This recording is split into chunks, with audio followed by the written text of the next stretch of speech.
ಅವರು ಅಂದ್ರೆ ಒಂದಕ್ಕೊಂದು ತಾಳೆ ಆಗ್ತಾ ಇಲ್ಲ ಅಂತ ಮೊನ್ನೆ ಸಚಿವರೇ ತಾಳೆ ಆಗ್ತಾ ಇಲ್ಲ ನೋಡಿ. ಒಂದು ನೀವು ಇಲ್ಲಿ ಪ್ರಶ್ನೆಯಲ್ಲಿ ಎರಡನೇ ಪ್ರಶ್ನೆಯಲ್ಲಿ ಹೇಳ್ತಾ ಇರೋದು 16,866 ಜನರಿಗೆ ನೀವು ಪರಿಹಾರ ಕೊಟ್ಟಿದ್ದೀರಿ ಅಂತ ಒಂದು ಉತ್ತರ ನಿಮ್ದು. ಕೊನೆ ಪೇಜಲ್ಲಿ ಉತ್ತರ ಕನ್ನಡದ ಎಷ್ಟು ಅಂತ ಕೇಳಿದ್ರೆ 22,167 ಜನರಿಗೆ ಅಂತ ಹೇಳ್ತೀರಿ.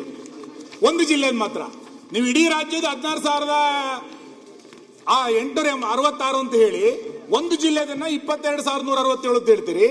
ಬಜೆಟ್ ನ ಅನುಷ್ಠಾನದ ಪುಸ್ತಕದಲ್ಲಿ ನೀವು ಹೇಳ್ತಾ ಇರೋದು 10,272 ಅಂತ. ಯಾವ್ದು ಇರಲಿಲ್ಲ, ಯಾವ್ದು ಸರಿ ಅಂತ. ನಾವು ಬಜೆಟ್ ಮೇಲೆ ಭಾಷಣ ಮಾಡ್ಲಿಕ್ಕೆ ಈ ಪುಸ್ತಕ ಇಟ್ಕೊಂಡು ಹೊರಟಿದೀವಿ. ನಿಮ್ದು ಈ ಉತ್ತರಕ್ಕೂ ಏನ್ ತಾಳನೆ ಆಗ್ತಾ ಇಲ್ಲ. ಪ್ರಶ್ನೆ ಒಂದು. ಎರಡನೇದು 62 ಕೋಟಿ ರೂಪಾಯಿಯನ್ನ ಬಜೆಟ್ ನಲ್ಲಿ ಬಿಡುಗಡೆ ಮಾಡಿದೆ ಅಂತ ಸರ್ಕಾರ ಹೇಳಿದೆ. ನೀವ್ ಹೇಳ್ತಾ ಇರೋದೇನು ಅಂತ ಕೇಳಿದ್ರೆ 8 ಕೋಟಿ ರೂಪಾಯಿಯನ್ನ ಬಿಡುಗಡೆ ಮಾಡಿದ್ವಿ, 5.5 ಕೋಟಿ ರೂಪಾಯಿಯನ್ನ ಖರ್ಚಾಗಿದೆ ಅಂತ ಹೇಳಿದ್ರಿ. ಉಳಿದ 57 ಕೋಟಿ ರೂಪಾಯಿ ಏನು? ಸಂಶೋಧನೆ ನಿಮ್ಮ ಆನ್ಸರ್ ಏನಿದೆ?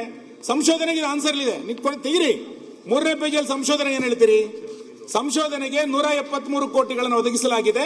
ಇದರಲ್ಲಿ ಕೇಂದ್ರ ಸರ್ಕಾರದ 104 ಕೋಟಿ ರೂಪಾಯಿ ಹಾಗೂ ರಾಜ್ಯದ 69 ಕೋಟಿಗಳಿದ್ದು ಕೇಂದ್ರದ ಅನುದಾನ ಕೋರಿ ಸರ್ಕಾರಕ್ಕೆ ಪ್ರಸ್ತಾವನೆ ಖರ್ಚು ಮಾಡಿದೀವಿ ಅಂತ ಹೇಳಲಿಲ್ಲ.